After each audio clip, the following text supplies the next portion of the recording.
यह डिक्टेशन आपको achievers classes की तरफ से दी जा रही है। आपकी डिक्टेशन अगले 3 सेकंड में शुरू होगी। 3, 2, 1 स्टार्ट। महोदय, समीक्षाधीन वर्ष में ग्रामीण विकास कार्यक्रमों को और कारगर तथा सुदृढ़ बनाया गया।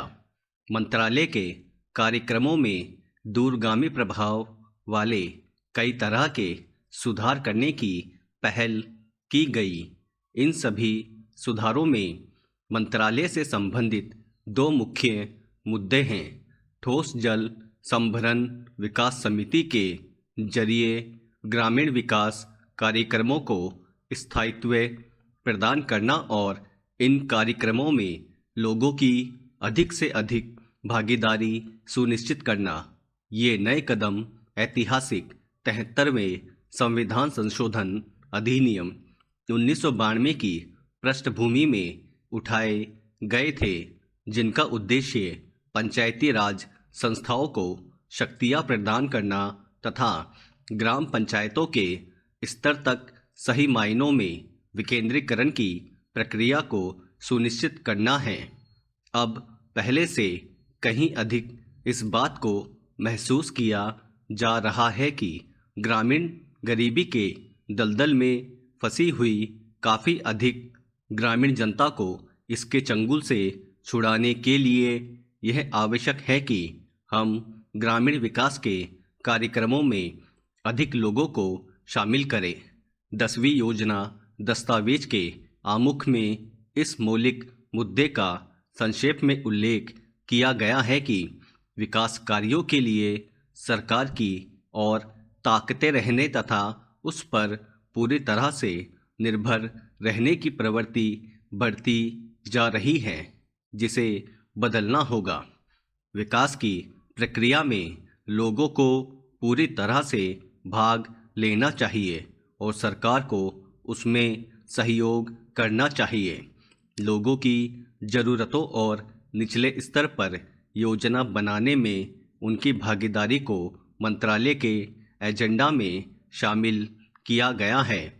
इससे कार्यक्रमों की आयोजना तैयार करने हेतु ऊपर के स्तर से नीचे की ओर पहले से चली आ रही पद्धति में निश्चित रूप से परिवर्तन आया है और यह लोगों, स्वैच्छिक एजेंसियों और सरकार का सहयोग लेने की प्रक्रिया से संभव हुआ है।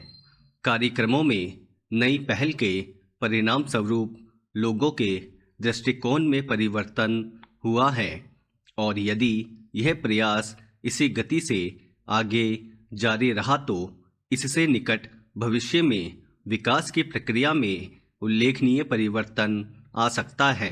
पैरा।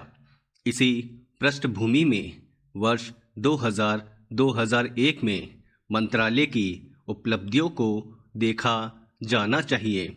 मजदूरी, रोजगार तथा ऋण से जुड़े स्वरोजगार कार्यक्रम गरीबी निवारण के कार्यक्रम हैं, जिन्हें मंत्रालय द्वारा किए जाने वाले काम की कार्यसूची में प्राथमिकता दी जाती रही है। गांवों में कम उत्पादकता और अल्प रोजगार सहित बेरोजगारी की समस्या से विशेष रूप से जुड़ी हुई अपनाई गई नीति ग्रामीण गरीबों पर तीव्रता से सीधा प्रहार करने की रही है। लक्ष्य यह है कि इस शताब्दी के अंत तक जरूरतमंद लोगों को पूरा रोजगार उपलब्ध कराया जाए। ग्रामीण विकास की योजनाओं का प्रमुख उद्देश्य गरीबी को कम करना है। इसके लिए केंद्रीय योजना आवंटन में 3 वर्षों के दौरान उत्तरोत्तर बढ़ोतरी की गई है। ग्रामीण विकास मंत्रालय के लिए 2001-2002 में 7,010 करोड़ रुपए का परिव्यय रखा गया है, जो कि देश में ऐतिहासिक तथा सबसे अधिक आवंटन है। पैरा। महोदय, बढ़ाई गई इस धनराशि से ग्रामीण विकास के लिए सरकार की इस चिंता और इच्छा शक्ति का पता चलता है कि वह आर्थिक उदारीकरण की प्रक्रिया के जरिए और बिचौलियों के द्वारा उत्पन्न हर संभावित प्रतिकूल परिस्थिति से बचने के लिए बाजार ढांचे में सुधार लाकर ग्रामीण गरीबों को सुरक्षा प्रदान करना चाहती है। मंत्रालय के कार्यक्रमों में इतना अधिक निवेश पहले कभी नहीं किया गया है। इससे वास्तव में ग्रामीण गरीबों को प्रभावी सुरक्षा मिलेगी। बड़े पैमाने पर बेरोजगारी और अल्प रोजगार की समस्या से निपटने के लिए नई नई नीतियां तथा कार्यक्रम तैयार किए गए हैं। इन कार्यक्रमों का ध्यान विशेष तौर पर विशिष्ट पिछड़े क्षेत्रों और कृषि मजदूरों, मुक्त बंधुआ मजदूरों, छोटे और सीमांत किसानों, कारीगरों, अनुसूचित जातियों तथा अनुसूचित जनजातियों आदि जैसे उपेक्षित वर्गों के विकास पर किया गया है। संक्षेप में, इन कार्यक्रमों का उद्देश्य गरीबी की प्रचंडता को कम करना तथा उसका उन्मूलन करना है। जवाहर रोजगार योजना एकमात्र सबसे बड़ा रोजगार कार्यक्रम है।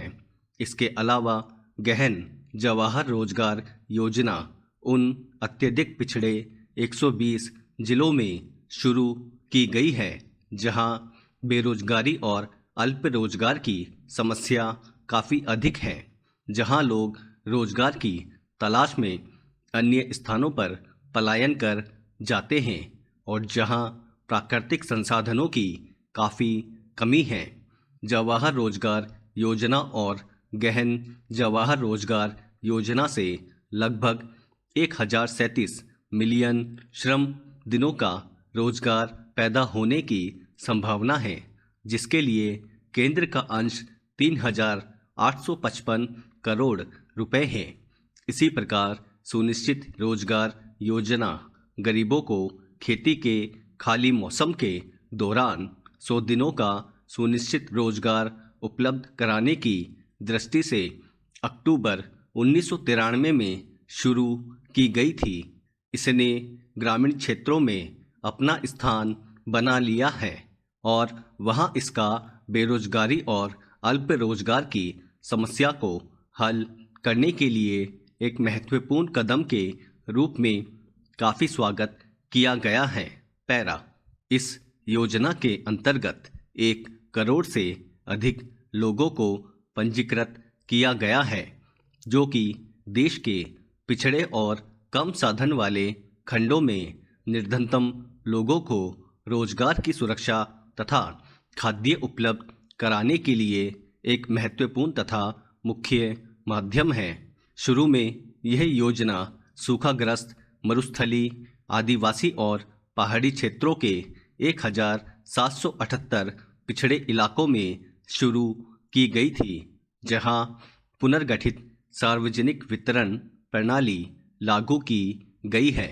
इस वर्ष से इस योजना को और 409 पिछड़े खंडों में लागू किया गया है।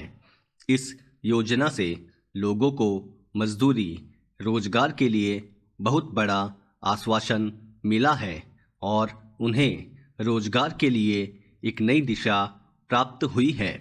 यह योजना गति पकड़ रही है और चालू वर्ष के दौरान 1200 करोड़ रुपए के केंद्रीय परिव्यय से लगभग 200 मिलियन श्रम दिनों का रोजगार सृजित होने की संभावना है। ग्रामीण गरीबों के सबसे कमजोर वर्गों को मकान उपलब्ध कराना न केवल उनके बुनियादी आवश्यकताओं की पूर्ति करना है, बल्कि इससे उन्हें स्थायित्व मिलता है तथा एक सामाजिक स्तर उपलब्ध होता है। स्टॉप। दोस्तों, अगर आप चैनल पर नए हैं तो चैनल को सब्सक्राइब करना ना भूलें और बेल आइकन पर क्लिक करें। Thank you.